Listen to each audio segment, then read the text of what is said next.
Alors, Bezrat Hashem, on a Bezrat Hashem du travail. On va parler des Talmidim de Rabbi Akiva, de la parasha Tazra Metzora, du rapport qu'il y a entre les deux, de la grandeur de cette période. Alors, Bezrat Hashem.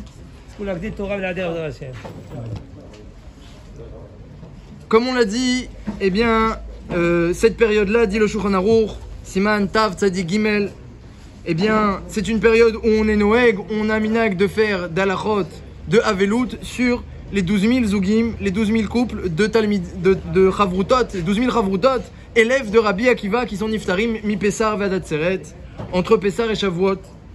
Et on a gardé un deuil éternel sur eux. Ce qui signifie que c'était des Gdolim, c'était des très grands. Et comme elle dit la Gemara, lorsqu'ils sont Niftarim, le Olam il était Shamem, le Olam il était obscur. Il n'y avait plus de Torah, 24 000 élèves de Rabbi Akiva, il n'y avait plus de Torah, le monde il était dans l'obscurité. Jusqu'à que Rabbi Akiva, il est parti d'Arom, au sud, et il a trouvé 5 nouveaux Talmidim, il leur a enseigné la Torah. Et donc, eh bien, on a gardé le deuil. Pendant 33 jours, chez les mimes, on porte le deuil sur les élèves de Rabbi Akiva. Et Bémet, il faut comprendre, c'est toujours une chéla lorsqu'on arrive à ce sujet-là. La Gemara dit Mipne Shelo Nagou Kavod Zebazé, ils se sont pas fait Kavod l'un l'autre. Le Marsha il dit qu'ils auraient dit du Lachonara parce que comme ils sont morts de Mitat Askara, bien que c'est pas marqué Mefourash, qu'ils ont dit du Lachonara, mais comme ils sont Niftarim de la Mita de Askara, la diphtérie, une Mita où on tousse et on s'étrangle, eh bien le Marsha dit que cette Mita-là, la Gemara la mentionne sur la faute de Lachonara, qu'anirait que le manque de Kavod bien entraînait aussi des paroles négatives, suppose le Marsha. Mais il n'en reste pas moins que ce sont des Gdolim. Et tout ça, c'est à leur niveau. Ce sont des Gdolim, on porte le deuil encore sur eux aujourd'hui. Ça n'existe pas quelqu'un sur qui on porte le deuil de génération en génération, à part le Beth Amikdash. Ça n'existe pas, donc c'était vraiment des gens très élevés. Et donc apparemment, la punition, elle est particulièrement grave pour une faute que même Rabbi Akiva n'a pas perçue, parce que c'est certain que si Rabbi Akiva il avait vu leur faute, il leur aurait dit, les aurait repris. Arrête, on voit que Rabbi Akiva, il a fait des Torachot aux nouveaux élèves. Rabbi Meir Balanès, Rabbi Uda Barilai, Rabbi Shimon Bar Yochai, Rabbi aussi. Il leur a fait des Torachot et il leur a dit faites attention à bien se comporter les uns avec les autres, à avoir un œil top les uns avec les autres. Il leur a dit maintenant que j'ai vu ce qui s'est passé avec les premiers Talmidim, alors vous ne soyez pas comme eux. Donc Kaniré, que Rabbi Akiva n'avait même pas remarqué ce manque-là chez ses élèves. Donc c'était quelque chose de très fin. Et pourtant la punition, elle est vraiment bien exceptionnelle. Il faut comprendre. Quand on arrive à une paracha comme ça, bien qu'il s'agit de Gdolim, et qu'Akash Borou, évidemment, avec les tzadikim, il est Medagdek Kerut Asehara, toujours on dit qu'Akash Borou, avec les tzadikim, il se comporte selon, comme l'épaisseur du cheveu. Et c'est dans les deux sens, attention. Eh bien, il est roi, le tzadik, une ashgara pratique, une providence d'Hachem extraordinaire, tout est calculé par Hachem pour le tzadik, les tovato, comme l'épaisseur d'un cheveu, c'est précis. La hanaga, la conduite d'Akash Borou, mais également, lorsqu'il s'agit de reprendre le tzadik, de le corriger, alors aussi Akash Borou, eh bien, il lui montre avec précision les problèmes. Et le punit avec précision. Et c'est pour ça que des fois, il y a des onshim, chamurim, des punitions graves pour les tzadikim, comme ce fut le cas. Donc évidemment, c'est l'occasion de se demander comment ça marche les punitions, pourquoi ils ont été punis. À part ça,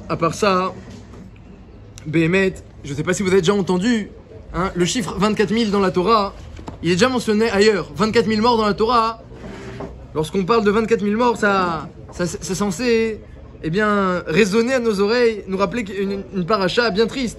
C'est la paracha des filles de Moab. Vous savez que Bilam il essaie de maudire le clan d'Israël, il voulait les détruire, les maudire, parce que Moab l'avait loué, il avait loué ses services, mais ça n'a pas marché. À chaque fois, il n'y avait que des brachot qui sortaient. Alors Bilam, Massof, il ne savait pas quoi faire, il a dit écoute, Akash Borou il déteste la zima, la pritzout, l'impudeur. Alors on va faire voter les juifs dans l'impudeur, dans les fautes de débauche. Et il organisait avec les filles de Moab, ils aiment beaucoup les klépishtam, ils aiment beaucoup les vêtements, les juifs. Alors on organise une vente de vêtements. Et de toute façon, les femmes elles sortent jamais parce que par tignout, les femmes juives ne sortaient pas, donc c'est que les hommes qui vont aller acheter. Et tu mets des vendeuses vieilles à l'extérieur et des vendeuses jeunes à l'intérieur, et tu mets du vin. Et à l'époque, le vin goy n'était pas interdit, etc. Jusqu'à que Bassof, ils ont fait même Avodazara. Alors qu'ils ont fauté dans la pritzout, mais ils ont fait même Avodazara de Baal Peor, la pire Avodazara, la plus dégoûtante, Baal Peor. Ils ont fait Avodazara, Nitzmedou les Baal Peor, et il y a eu là-bas 24 000, Metim, Bamagefa, Hachem a envoyé une Magefa, 24 000 Metim.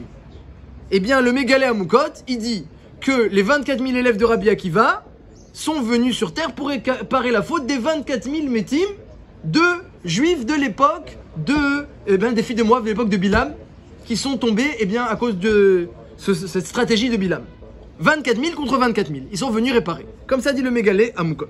Évidemment, il faudra comprendre. Le chiffre, c'est vrai que c'est une preuve flagrante, mais quel rapport entre les Talmidim du Rabbi Akiva et la faute de Pritzout? Et il répare quoi? Alors, bravo. Alors voilà, ça, on va essayer de voir, on va essayer de comprendre un petit peu la kavana du Mégalé à Moukot. On aime bien, nous, les choses comme ça, un peu saudites. Et en tout cas, on essaiera de comprendre le limoud, l'enseignement qu'on doit prendre, nous, pendant cette période, des élèves de Rabbi Akiva aussi. Alors, on a dit que le Maharsha a dit ils ont fait du Lashon Hara, les élèves de Rabbi Akiva, et donc, c'est Matim, c'est parallèle à la paracha de cette semaine. On lit cette semaine Tazria Metzora, les parachas des plaies de lèpre, comme c'est marqué. Lorsqu'un homme aura dans sa chair une plaie, et il voit que donc cette plaie elle est blanchâtre, ça parade, ba'eret, il y a deux sortes de négaïm et deux dérivés. Il y a blanc de la couleur du blanc d'œuf, et il y a blanc de la couleur de la neige, et les dérivés, couleur de la laine, et couleur du cid, de la chaux, comme la Mishnah l'enseigne dans Négaïm, et comme c'est ramené dans Arbe Mekomot. À part ça, il y a aussi des plaies rouges, des plaies vertes, toutes sortes de plaies que le Kohen il devait voir et vérifier est-ce que c'est bien une plaie de lèpre. La plaie de lèpre elle apparaissait ou après une brûlure, ou après une coupure. Elle apparaissait après un événement, et pouvait pousser à partir de là une plaie de lèpre. Des fois elle apparaissait aussi toute seule. Et le Kohen il sait bien différencier, est-ce que la plaie elle est profonde, elle est pas profonde, et en fonction de ça, et en fonction des poils blancs qu'il y a dans la plaie, il savait dire est-ce que cette plaie là c'est une plaie de tsaraat ou bien non, c'est un bobo. C'est un bobo qui est tahor. Si c'est un bobo, c'est tahor. Si c'est une plaie de tsaraat de la Torah, c'est tamé. Et donc, Bénès, il y avait des plaies de lèpre qui naissaient, ou sur les murs des maisons, ou sur les vêtements des Bnei Israël, ou sur leur peau. Mais ça, c'était rak, Bisman chez Beth Amikdash Kayam, Bisman Amishkan, ou Bisman chez Beth Amikdash Kayam, qu'il y avait ce miracle-là d'avoir des plaies sur les murs, sur les vêtements, ou sur la peau, qui pouvaient être des plaies d'impureté, des plaies impures. Et parfois, non, c'était des plaies, qui étaient théorotes. Et ça, c'est le Kohen qui doit décréter, qui doit dire.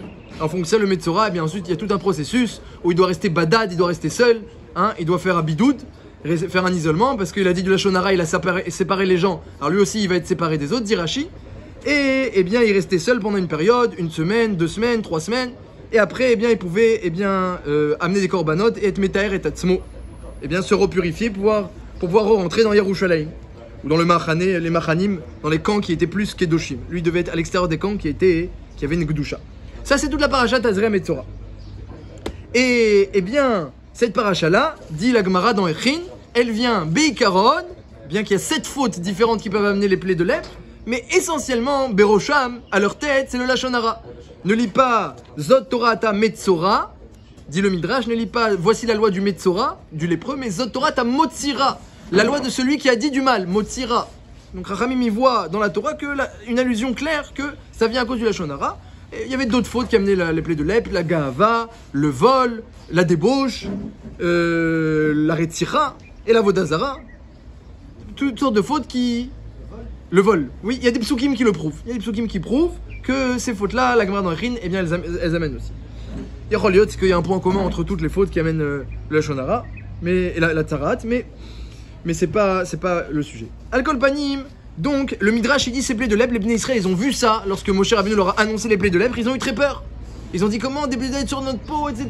On va être tamé, on va sortir en dehors, bidoud, etc. Et ça fait mal les plaies de lèpre, et après on va rester loin de tout le monde.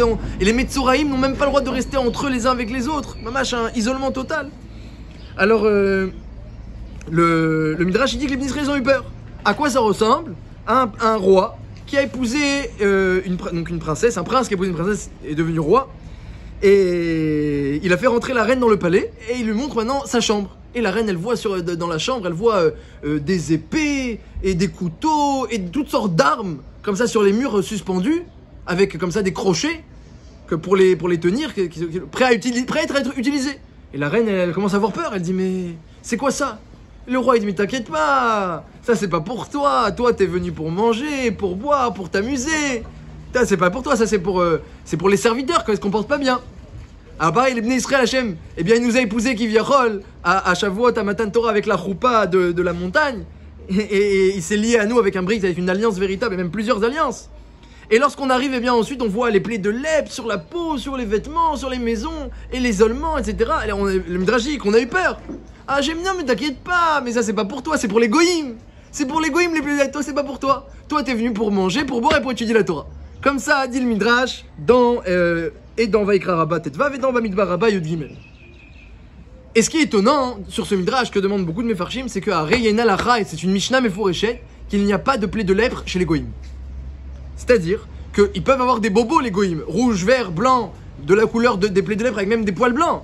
Mais en aucun cas ça s'appelle Negat Sarahat et en aucun cas c'est métamé. Un goï qui a une plaie de lèpre, tu peux le toucher, il est tahor. Alors qu'un Metzora juif qui a une plaie de lèpre, eh bien, si tu restes dans la maison, le temps de Kedé Achilat Pras, le temps de manger un kasé de Virda Achilat Pras, eh bien, un certain temps, eh bien, 9 minutes au plus, eh bien, ou 2 minutes au moins, eh bien, tu es déjà tamé. Tu es déjà tamé. Alors, eh bien, c'est étonnant qu'un juif, il est métamé, un goy, il est pas métamé. C'est-à-dire que le juif, il a la plaie de lèpre, le goy, il n'a pas. Et le midrash, il dit le contraire. Mais non, ça c'est pour les goïms que j'ai les épées, les couteaux, etc. Les punitions, c'est pour les goïms. Les plaies de lèpre, c'est pas pour vous. Vous êtes là pour manger, pour boire, étudier la Torah. Donc, la coucha, évidemment, c'est de comprendre ce midrash. Alors, il n'y a pas de plaie de lèpre chez les goïms, il n'y a que chez nous. Oh, c'est à four à la four. À part ça, dans les plaies de lèpre, eh bien, il y a une halakha qui est assez étonnante. Hein. Les mefarshim, ils demandent le Even Ezra, le Rabbeinu Bechaye, ils demandent, c'est assez étonnant. Hein, que bon, alors, c'est évidemment, c'est des xérotes. Tout est décret d'Hachem dans les plaies de lèpre. Pourquoi la plaie avec le poil blanc, elle rend tamée, et la plaie avec le poil noir, elle rend pas tamée? C'est Akadosh Baruch Hu décide. Qu'est-ce qui rend tamée, qu'est-ce qui rend pas tamée? Bien qu'on pourrait analyser chaque halakha et étudier pourquoi. Et les raisons qu'on perçoit. Mais en tout cas, il y a une halakha qui est surprenante. C'est que si la plaie de lèpre, elle s'est tellement propagée qu'elle recouvre tout le corps, kulo afach lavan, taoru. Si c'est tout blanc, c'est taor. Ah ça, mes farchim me demandent, c'est bizarre. Ça, c'est pas matim au reste d'halachot. Le reste d'halachot, on voit des klalim dans les plaies de lèpre que le poil blanc c'est plus tamé que le poil noir, qu'une plaie profonde elle est plus tamée qu'une plaie superficielle. Il y a des klalim. Mais là, tout blanc, tout blanc fait taor, c'est un petit peu contradictoire, demandent les mefarchim. Et ils expliquent. On verra. Arrête, on voit dans les autres halachot au contraire que si une plaie elle est trop petite, Nagid qui est gris. Hein, gris, c'est un chiour qu'on retrouve aussi dans les noix de l'Nida. S'il n'y a pas qui est gris, 1,2 sur 1,2 cm, si je me trompe pas, eh bien, marloquette, mais les fachot 1,2. Alors, s'il n'y a pas qui est gris, de même que sur un ketem de Ilchot Nida c'est tahor, de même une plaie de lèpre, il n'y a pas qui est gris, eh bien c'est tahor. Donc une plaie qui est petite, elle est tahor. Et quand elle grossit, elle devient tamée.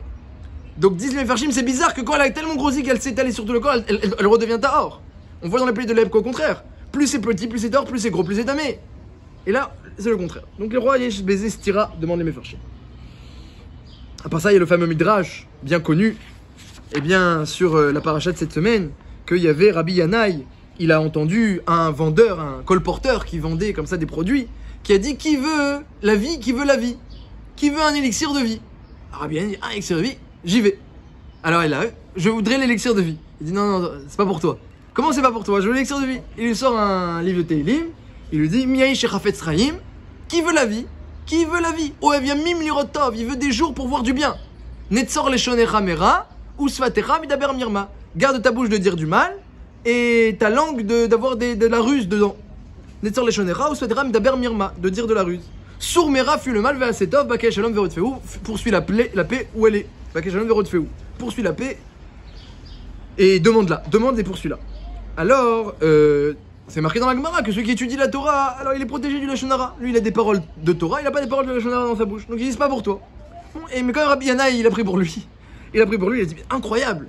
Je connaissais ce pasouk. Shomer pivul shono, shomer mitzarot nafsho. Je savais que celui qui garde sa bouche, il se garde des problèmes. Shomer mitzarot nafsho. Et le Midrash il ramène shomer mitzaraat nafsho. Il se garde même de la tsaraat de son âme. Ramène le Midrash.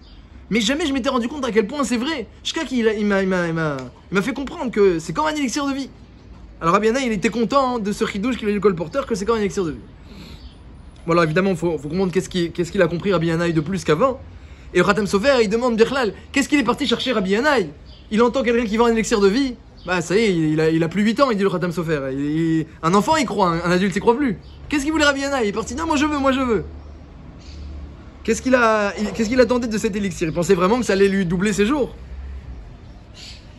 C'est une chéla que demande le Khatam Sofer. Moi, par ça, on pourrait demander, on connaît les ségoulottes de Shmirat HaLashon, c'est bien connu. Étudier les lois du Lashon Hara. Parce qu'il faut connaître les lois. Savoir que c'est grave ou que ça amène beaucoup de récompenses, mais ne pas connaître les lois, c'est pas suffisant.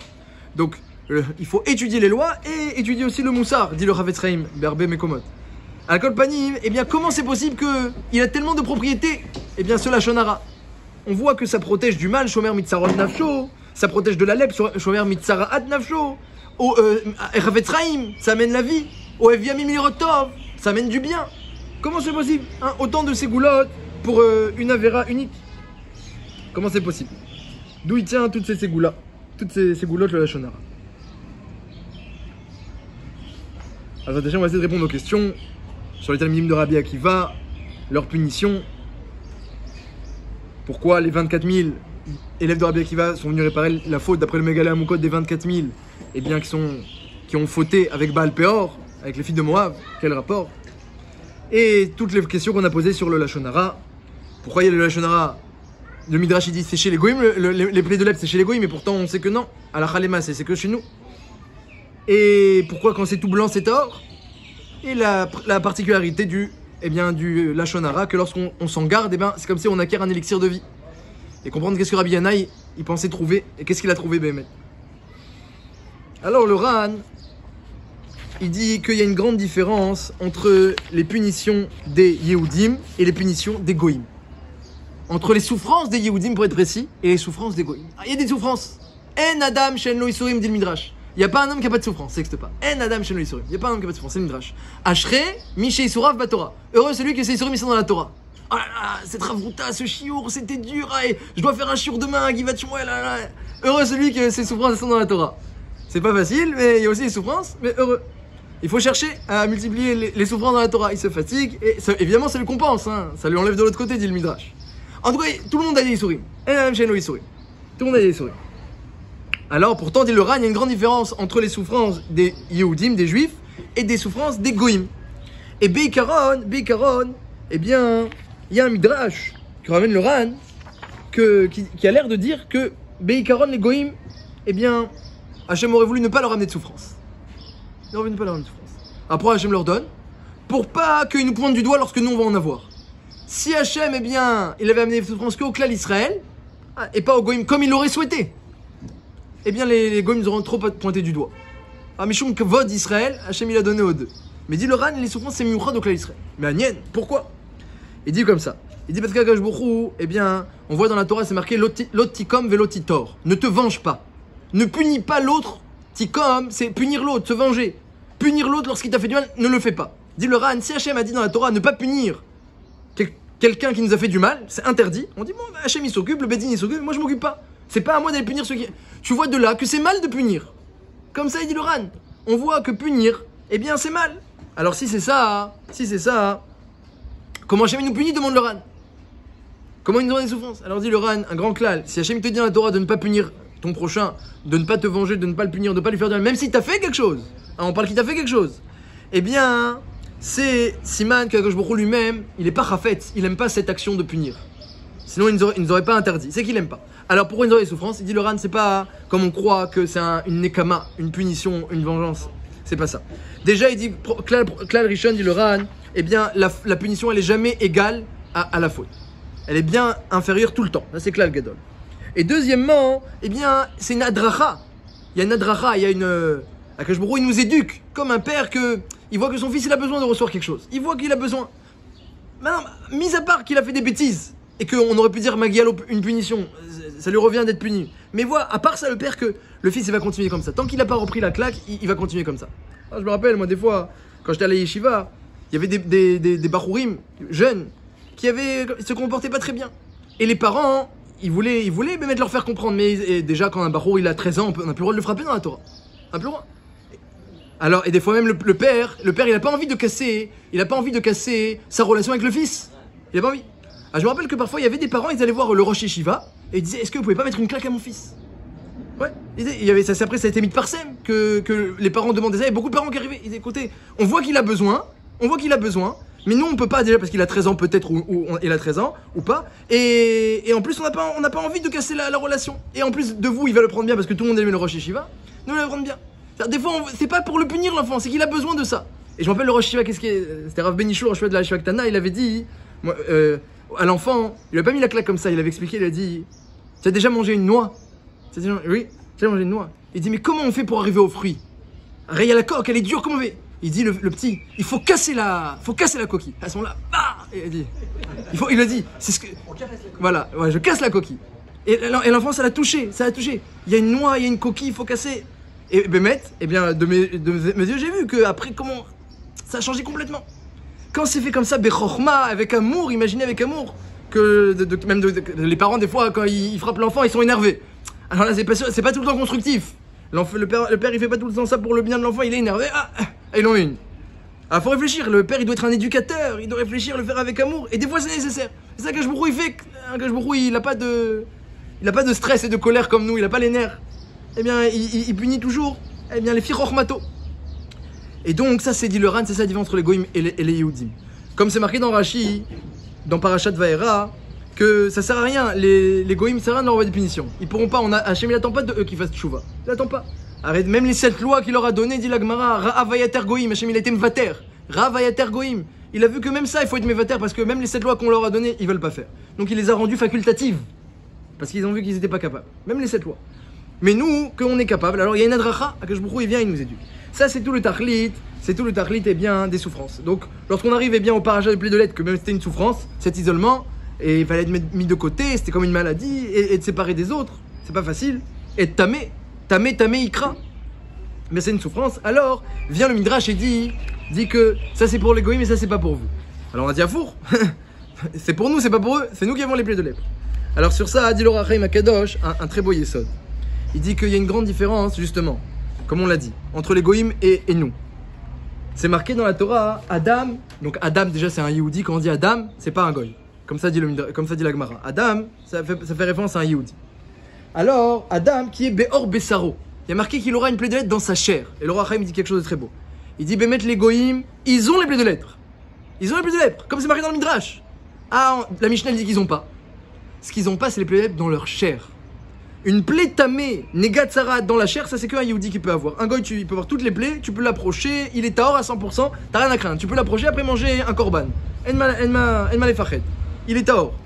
Un Yehudi, il a les plaies, mais il a les plaies dans sa chair. Pourquoi? Parce qu'en réalité, la plaie de lèpre, elle touche avant de toucher la chair, elle touche l'âme. Elle touche l'âme. La faute de la shonara et d'autres fautes, comme on les a mentionnées tout à l'heure, qui entraînent les plaies de lèpre. Quelqu'un, il voit le mal, il veut se venger, il raconte des mauvaises choses et des paroles perfides. Et il a pas une tova, il a une tsara d'ailleurs. Tsaroutaïn, c'est une des fautes qui amène les plaies de lèpre. Le ramène la Gemara dans le Ring que j'avais oublié de mentionner. Tsaroutaïn, il a l'œil étroit sur ce que l'autre il a. Quelqu'un comme ça, eh bien, qui a qui a du rat, qui a du mal au fond de lui. Et même si ça vient mais si bas, c'est vrai, il y a eu un incident, il y a eu quelque chose, il s'est passé un événement qui fait que maintenant il lui en veut. Mais les plaies de lèpre c'est pareil, ça vient aussi mais si bas, ça vient, il s'est brûlé, à cause de la brûlure ça vient d'une plaie de lèpre.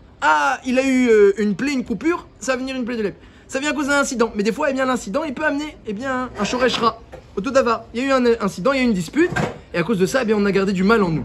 La différence entre le Yehudi et le juif c'est quoi? C'est que le Yehudi et le goy c'est ça. C'est que le goy il peut avoir du mal en lui, mais ça ressort pas à l'extérieur. Ça veut dire quoi? C'est-à-dire que Baruch Hu ne lui fera pas la faveur de lui montrer et de l'éduquer.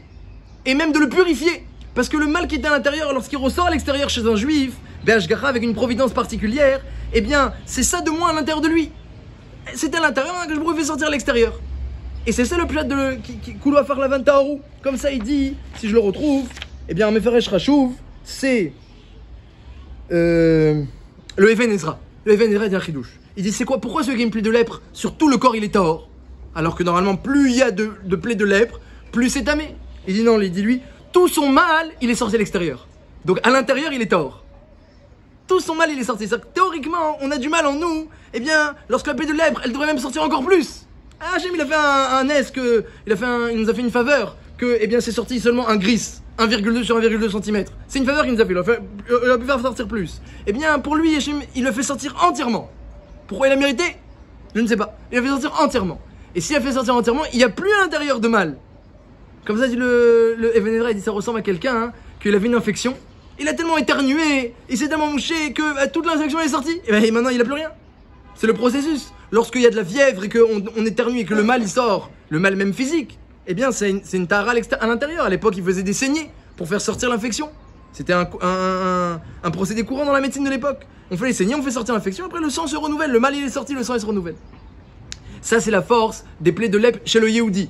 Le goy non. Le goy, ça servait à rien de le faire sortir parce que de toute façon il se reprend pas, il se corrige pas, il a pas des rourim de tchouva et donc on peut pas l'amener à se purifier par ça. Alors pourquoi Hachem il envoie des souffrances aussi au goyim? Pour pas qu'ils se moquent de nous. Si avec eux les Yehudim qui avaient des souffrances ils se moqueraient de nous, et bien parfois on voit dans l'histoire du monde, il y a les Yehudim ils ont des souffrances meyuchadot très particulières que les goyim n'ont pas et on est pointé du doigt, on le voit. Mais quand même, eh bien Akadosh Baruch Hu, il a fait que les goyim ils ont aussi un petit peu de souffrance pour pas qu'ils nous pointent trop du doigt.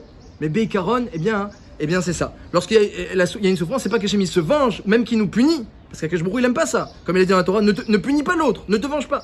Mais eh bien, il nous éduque. Ça, c'est le Ran qui explique ça. Évidemment, ça explique pas tous les cas particuliers de faute et de punition. Et comme a dit Moshe Rabbeinu Hachem, j'ai même pas compris ta Ashgara, Tzadik Veralo, Rachav et Tovlo. On n'est pas en train d'expliquer le cas par cas. Ça, même Moshe Rabbeinu, il s'est demandé des questions sur le cas par cas. Mais le principe général, c'est que, eh bien, dans la faute et dans la punition, il y a une adracha. Il y a Akadosh Baruch Hu, il nous éduque avec amour, il nous éduque, il vient nous réveiller sur quelque chose. Et donc, eh bien, ça c'est le moussag de punition, et c'est aussi le moussag, eh bien, maintenant, de la shonara. La shonara, il y a une particularité. Elle a cette ségoula, comme on a dit, de nous protéger des plaies de lèvres, de nous protéger des punitions. Il a une grande ségoula, la shonara. Il nous amène la vie pour voir du bien. Baolam hazeh ou baolam haba. Hein, comme c'est marqué, Baolam haba, Oev Yamim Nirotov Baolam hazeh. Donc il y a les deux ségoulottes. Comment c'est possible? Et qu'est-ce que Rabbi Yanaï pensait trouver avec l'élixir de vie? Alors le Khatam Sofer il explique comme ça. Il explique que c'est quoi? Est-ce que ça veut dire que Rabbi Yanaï il voulait la vie? Il voulait pas doubler sa vie, ça il savait que c'est pas possible. Mais si on te propose la vie, c'est que améliorer la qualité de vie, une vie plus positive, une vie plus vivante. Il y a des degrés. Hein, la vie chez Akadosh Baruch Hu, c'est pas la même vie que chez nous. On imagine bien qu'il vit pas comme nous. Il y a une vie beaucoup plus intense. Nous, notre vie est plus éphémère. Enod milevado. David Amelach, il dit, il y a que Hachem qui existe vraiment. Enod milevado. Donc nous, notre existence, elle est tlouya. Elle est tlouya. Elle est dépendante de lui. On vit moins. Et quand on regarde maintenant d'autres espèces, animales, végétales, minérales, on voit aussi que leur vie, elle est différente. Elle est parfois plus courte. Elle est moins. Eh bien, il y a moins de conscience. Ils n'ont pas le souvenir. Ils n'ont pas la parole. Ils n'ont pas la réflexion. Donc chacun, il a un niveau de vie différent dans toutes les créatures qu'Akadosh Baruch Hu il a fait. Et même entre les hommes, il y en a qui vivent mieux, il y en a qui vivent moins bien. C'est ça qu'il pensait, il dit le Rabbi Yanaï, il voulait améliorer sa vie, un élixir de vie, je veux plus de vie. Et il a vu le colporteur qui lui a dit, Oev Yamim Milirotov, il a dit, ah, j'ai compris maintenant. Oev Yamim Milirotov, il veut voir du bien. Alors qu'est-ce qu'il fait? Il protège sa bouche du mal. Et ça c'est un grand yesod, c'est pour ça que le Lashon Hara c'est tellement fondamental, c'est que le Lashon Hara, hein, c'est très difficile si je dis à un homme de nettoyer toute son intériorité de tout le mal qui est en lui, pour pas qu'il soit puni, pour pas qu'il ait de plaies de lèpre. C'est très difficile. On n'a pas encore trouvé eh bien, le balai et le produit ménager pour nettoyer l'intériorité. Mais il y a le Lashon Hara. Lashon Hara, eh bien, on arrive à un matzav où on aime la vie, on veut voir du bien. Netzor leshonecha mera. Ça veut dire que lorsque l'homme il protège sa bouche de dire du mal, donc il s'habitue. Je dis pas du mal. Je dis pas du mal. Je dis pas du mal sur lui, je dis pas du mal sur l'autre. Et à plus forte raison que je dirais pas du mal sur ce qu'Hachem il a fait. Si Hachem il a fait quelque chose qui me convient pas, je vais pas dire du mal. Gamzul et Tova. Et même, eh bien, Rav Israël Salanter qui est arrivé à des hauts degrés de la Shonatov, avec ses élèves, il a croisé un cadavre de chien dans la rue, et que les élèves lui ont dit, ah, c'est dégoûtant, ça sentait terrible, c'est dégoûtant. Il avait dit, vous avez vu comme ses dents sont blanches? Il avait des dents blanches. Vous avez vu comme ses dents sont blanches? Les élèves lui ont dit, ah, il a vu le point positif. Il a été d'office le point positif. Et ça, c'est la force de la Lashon Hara, c'est que lorsqu'on s'habitue, eh bien, même extérieurement, à pas dire du mal, et qu'on apprend la halachot, qu'est-ce qu'on peut dire, qu'est-ce qu'on peut pas dire, parce qu'il faut savoir quoi dire et quoi ne pas dire. Des fois, il faut parler, des fois, il faut pas parler. Il faut savoir, il faut connaître la halachot. Eh bien, sauf, c'est métaher, ça va purifier l'intériorité. Comme c'est marqué que, eh bien, les efforts extérieurs qu'un homme fait, et les maasim tovim qu'un fait, ça influe sur son cœur et sur son intériorité. Comme c'est marqué dans les Sefer HaChinuch et dans le Meselet Yesharim, on le sait bien, ce qu'on fait à l'extérieur, ça influe. Notre cœur, il est entre nos mains. Comment? Par nos actions. Par nos paroles, notre cœur il est entre nos mains. Pas directement, mais par nos paroles et nos actions, notre cœur est entre nos mains. Si tu fais très attention à tes yeux, tu n'auras pas de mauvaises pensées, tu n'auras pas de mauvais désirs. C'est entre tes mains. Si tu fais attention à ce que tu dis, eh bien tu n'auras pas de mauvaises pensées contre l'autre. Tu n'auras pas d'envie de te venger ou de le punir. Mais commence déjà parce qu'il y a entre tes mains. Ça c'est la force du Lashon Hara. Eh bien c'est le même effet que les plaies de lèpre. Les plaies de lèpre, elles sortent à l'extérieur pour purifier l'intériorité. Le Lashon Hara, il évite les plaies de lèpre. Lorsqu'on garde sa langue, on purifie l'intériorité, donc il n'y a plus rien à faire sortir à l'extérieur. Eh bien, on est kulo taoru, comme celui qui est tout blanc à l'extérieur. Ça veut dire qu'il n'a plus rien à l'intérieur, dit le Even Ezra. Maintenant, pour arriver aux élèves de Rabbi Akiva et répondre aussi aux questions en ce qui les concerne. Alors, le Harizal, on rapporte au nom du Harizal que la Gamatria, dit le Harizal de Moab, les filles de Moab, qui ont fait faire au Bnei Israël et de la débauche et la pire avodazara de Baal Peor, l'avodazara la plus dégoûtante qui existe. Hein, même il y avait une fois une dame Goya, qui a promis de faire avodazara, qui a promis de faire toute l'avodazara du monde si elle guérit. Et elle a guéri. Comme ça, le Midrash raconte. Elle a commencé à faire toute l'avodazara, elle a promis. Pour remercier toutes les idoles, elle était idolâtre. Et quand elle arrive à Baal Peor, elle dit non, je sais pas. C'est tellement dégoûtant, je préfère retomber malade. Elle est pas retombée malade, je préfère retomber malade, elle dit. Et les Bnei Israël, ils ont fauté dans ça. Terrible. Alors il dit la Gamatria, il dit le Harizal de Moab, c'est même tête. 49. La Gamatria de Moab, c'est même tête. C'est-à-dire que Moab, par leur idolâtrie, leur débauche et leur comportement disgracieux, dégoûtant, eh bien, ils peuvent faire tomber l'homme au 49 degrés d'impureté. Et les Bnei Israël, eux, à Four, ils étaient montés jusqu'au 49e degré de Gdusha et de Chorma. Avec les 49 jours du Homer, ils sont montés très très haut, jusqu'à recevoir la Torah, qui est une prina, qui est la prina 50e, bien qu'on n'a pas pu accéder à la 50e, même Moshe Rabbeinu n'a pas accédé au 50e niveau. Mais on reçoit la Torah le 50e jour. Ça, c'est avec cette préparation qui est entre nos mains de 49 jours. Eh bien, les filles de Moab, elles avaient cette possibilité, dit le Harizal, de faire tomber jusqu'au 49, et c'est ce qui s'est passé. Et donc, c'est pour ça que la Gamatria de Moab, c'est 49. Le Megal Amogot, il continue dans les Gamatriot, et il dit que la Gamatria de Moab, qui est la Gamatria 49, c'est aussi la Gamatria de Mida. Mida, c'est 49. Et pourquoi? Parce que, eh bien, pour monter les degrés de la Gdusha, ou pour les descendre inversement, ça, c'est pas seulement la mitzvah, la faute, c'est progressif, il y a un travail intérieur, il y a un travail où l'homme il se construit, il travaille sur les midot. On sait que c'est tout le travail du Homer, il dit le Chidusharim, tout le travail du Homer, c'est pendant 49 jours de travailler sur ses midot. D'ailleurs, le sabbat Mikel me disait qu'il y a 48 midot pour acquérir la Torah, 48, même Chet Kinyané Torah. Donc on travaille, on a l'habitude pendant les 49 jours de travailler sur les 48 jours et le 49e jour de faire Chazara, comme ça disait le sabbat Mikel. Donc il y a une avoda à faire pendant 49 jours où il y a des degrés, comme les sphirotes, eh bien qui se séparent en 7 x 7, 49, on les compte chaque jour qu'on compte, il est néged une sphira, une mida d'Hachem. Eh bien nous aussi, on a une alia, une élévation progressive qui est liée à la construction de l'intériorité. Et lorsqu'on va gagner, eh bien, du derech eretz, de l'amour du prochain, du leftov, un bon cœur, et progressivement on grandit dans la simra, dans le fait de voir le bien, et dans l'envie de faire les mitzvot, et dans l'étude de la Torah, et progressivement on prépare sa personne pour recevoir la Torah le 50e jour, et bien on peut arriver grâce à ça au plus haut niveau de Gdusha. Et bien ça c'est la avoda du Homer, se préparer pour être un keli, un bon récipient pour recevoir tout, et bien toute la Torah. Et donc il faut un keli qui est tahor, un keli qui est kadosh, un keli qui sait travailler. Et il y a pour ça 49 étapes. Moab c'est le contraire. Moab ils ont fait des enlèves Israël pas à pas. Qui c'est qui veut des vêtements? Ah viens on va acheter des vêtements. Ah déjà on se mêle au goïm. Et qui c'est qui veut du vin? Bon bah pourquoi pas, on va boire, il fait chaud, on va boire du vin. Et qui c'est qui va venir maintenant chercher les vêtements qui sont le moins chers possible de l'autre côté du magasin? Ah bah les vêtements moins chers. Et là-bas avec le vin maintenant, alors il y a de la pritzout. Alors qui c'est qui veut la pritzout? Ah bah pourquoi pas? Ah mais si tu veux la pritzout, faut faire avodazara. Ah bah pourquoi pas? Et attention pas n'importe quelle avodazara, une avodazara dégoûtante. Bon bah dégoûtante. Ah pourquoi? Ah. Et progressivement, jusqu'à qu'il n'y a plus le kavod, il n'y a plus le respect de rien du tout, il n'y a plus le respect de la Torah, il n'y a plus le respect de la Emouna, il n'y a même plus le respect de soi avec cette avodazara là. Ils sont descendus au plus bas. Et nous, au contraire, on doit monter au plus haut. Le respect du prochain, le respect de soi-même, l'amour de la Torah, l'envie de faire les mitzvot. On doit monter progressivement pendant 49 jours. Et donc, eh bien, Mida, Gamatria 49, et ça rappelle que, eh bien, on a une alia, un travail intérieur à faire pendant ces 49 jours. Et dit le Rav Shapira, que Bémet, toutes les brachot de Bilam, c'est marqué dans la Gemara, ils sont inversés en klala à cause de cette faute-là. Lorsque les Israéliens ont fauté avec les filles de Moab, eh bien, toutes les brachot que Bilam avait faites, malgré lui, elles sont inversées en klala sauf une. Matovu Alecha Yaakov, Mishkanotera Israël. Quelles sont belles tes tentes Yaakov, donc tes maisons d'études, tes baté knessiot ou baté midrashot, c'est la seule qui est restée bracha. Toutes les autres brachot sont inversées en klalot. Pourquoi? Parce que les Bnei Israël, ils sont tombés au 49e degré de Touma avec les filles de Moab, dont la gamatria c'est 49. Et maintenant, le seul moyen, eh bien, de rattraper, c'est que les Bnei Israël, maintenant, par les efforts dans la Torah, ils arrivent à monter au 49e degré de Gdusha. Et en plus, la Torah, eh bien, dans Gittin Samer Zayin, on voit que la Torah, elle s'appelle Mida. Mida dont la gamatria est 49. Là-bas, c'est marqué que Rabbi Shimon Bar Yochai, il a dit à ses élèves dans Gittin Samer Zayin, eh bien, apprenez bien toutes mes midotai, toutes mes midot à moi, apprenez bien toutes mes midot. Et là-bas, ça fait référence à l'étude de la Torah. Pourquoi a dit Rabbi Shimon Bar Yochai? Parce que toutes mes midot, toute ma Torah, je l'ai appris de la mida de Rabbi Akiva. Donc là-bas, le pshat là-bas, c'est pas les midot tovot, c'est la Torah. Eh bien, apprenez bien toute ma Torah parce que tous les klalim de Torah, on connaît les Yud Gimel Midot. Il y a des manières d'étudier la Torah. On appelle ça aussi des midot.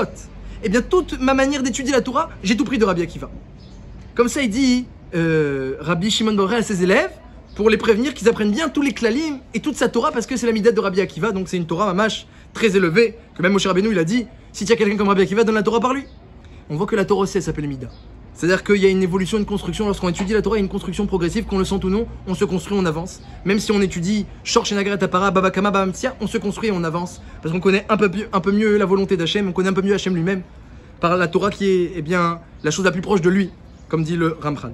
Al-Kol Panim, la Torah s'appelle Mida. Et donc toutes les brachot se retournent en Klalot, sauf Matovo les Ragov de la bracha de la Torah, parce que c'est que, par la Torah qui s'appelle Mida, dont la valeur numérique est 49, et par le travail des 49 jours du Homer, qui nous permet d'arriver à Matan Torah, qu'on peut réparer la faute de Moab, dont la gamétria est aussi 49. Ça, c'est pour cette raison que c'est la seule bracha qui nous reste et que tous les autres sont retournés en Klala. Et donc ça, c'est la Maout, ça c'est l'essence du Homer, que l'homme il passe de la Touma à la Gdusha, il passe de la bête à l'être humain. C'est pour ça que le Homer, on amène de l'orge dans l'offrande du Homer, alors qu'à Shavuot, on amène une offrande en blé, de blé, pour montrer qu'il y a une évolution. On est passé d'une BMA qui mange de l'orge à un homme qui mange du blé. Comme ça, c'est Meroumaz, comme ça les Rishonim disent. Et ça, c'est le Chisaron, ça c'est en même temps la grandeur des élèves de Rabbi Akiva, en même temps le Chisaron. C'est que la grandeur des élèves de Rabbi Akiva, c'est qu'ils sont venus Bémet pour réparer la faute des 24 000, comme ça il dit le Megale Amoukot. Et donc Bémet, ils se sont élevés, et ils ont travaillé, et ils ont réparé. Et ils sont arrivés à des niveaux de Torah immenses, à tel point qu'on porte encore aujourd'hui leur deuil. Mais il y avait un Chisaron, il y avait un manque, dans les mêmes têtes. Il y avait un manque. Et quand il y a un manque chez les grands tzadikim, il le fait sortir à l'extérieur, pour qu'on le voit, et pour que ça se corrige. On laisse pas un manque chez un tzadik. Nous on a plein de manques. Il dit mais pourquoi on n'a plus les plaies de lèpre aujourd'hui? Rav Yitzchak dit parce que si on avait les plaies de lèpre, on pourrait même pas supporter les souffrances des plaies de lèpre. On n'arriverait même pas à se corriger tellement elles seraient grandes ces plaies là. Et ça ne servirait à rien en plus tellement la plaie elle est profonde à l'intérieur. Malheureusement on n'a plus le srout aujourd'hui de la plaie de lèpre. On est beprinat goïm malheureusement qui n'ont pas les plaies de lèpre non plus. Et mais les élèves de Rabbi Akiva non. Leur manque était tellement fin qu'ils pouvaient sortir à l'extérieur. Et donc à leur niveau, Bémet, bien qu'ils ont réparé la faute des 24 000 élèves du Megale Amoukot, mais ce manque-là dans l'appréciation du prochain, voir le bien chez l'autre, avoir un œil positif chez l'autre, et qui est justement quelque chose qu'on travaille pendant les 49 jours d'ascension vers Shavuot. Ce manque-là, qui devait réparer aussi, ça n'a pas été réparé, il a fallu qu'il soit niftarim pendant cette période pour achever la réparation. Là, le manque, il est sorti, et tout le monde a vu. Eux, ils ont compris, et nous, on comprend encore aujourd'hui. Il y a quelque chose à faire avec l'amour du prochain pendant cette période. La shonara, c'est à bannir. Ils en ont dit le Maharsha. La shonara, c'est à bannir. Un œil positif, il faut l'acquérir. Et à force d'habituer nos bouches à dire du bien, l'intériorité aussi, elle va se purifier. Ça c'est le Yesod. Et pour finir, c'est très joli. Pour finir, juste avant Shavuot, on lit Parashat Berokotai pour que finisse l'année et ses malédictions. Et commence l'année et ses bénédictions, parce que Shavuot c'est comme un nouvel an. Comme ça la Gemara elle dit que Ezra a institué. Ezra dans son Ruach HaKodesh, il était prophète, il a vu que lorsqu'on lit les klalotes, on en finit avec les malédictions, on commence maintenant les bénédictions. Et combien il y a de klalotes dans Parashat Berokotai? Combien de klalotes? 49. 49 klalotes. Ça veut dire que lorsqu'un homme il a bien travaillé, il a compté le Homer chaque jour, il s'est renforcé, il a fait tchouva, il attend maintenant la Torah, après ses 49 jours d'élévation et de travail. Et même il lit les 49 malédictions, ça y est, c'est fini les malédictions. Ça y est, les degrés de Touma et d'impureté, les 49 degrés d'impureté, c'est fini. Maintenant, moi, je m'attache à la Torah. La Torah qui s'appelle Mida, dont la gamatria est 49. La Torah qui s'acquiert avec des bonnes midot, dont la gamatria est 49. La Torah qui possède 49 panim shel Touma vetahara. Elle possède 49 manières d'interprétation dans la Touma et dans la Tahara. Cette Torah-là, qui nous permet de nous élever au plus haut, jusqu'au plus haut niveau 49, c'est ça qui permet de réparer la faute de Moab. Et c'est ça qu'Hachem il attend de nous pendant cette période pour recevoir la Torah le 50e jour, Beshlemuta.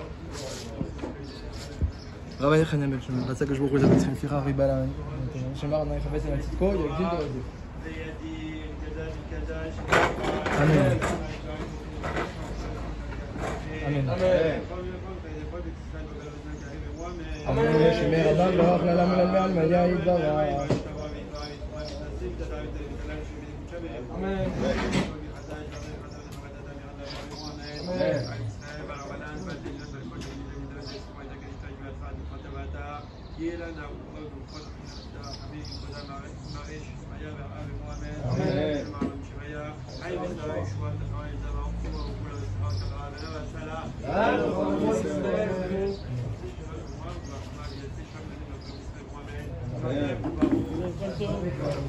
Amen.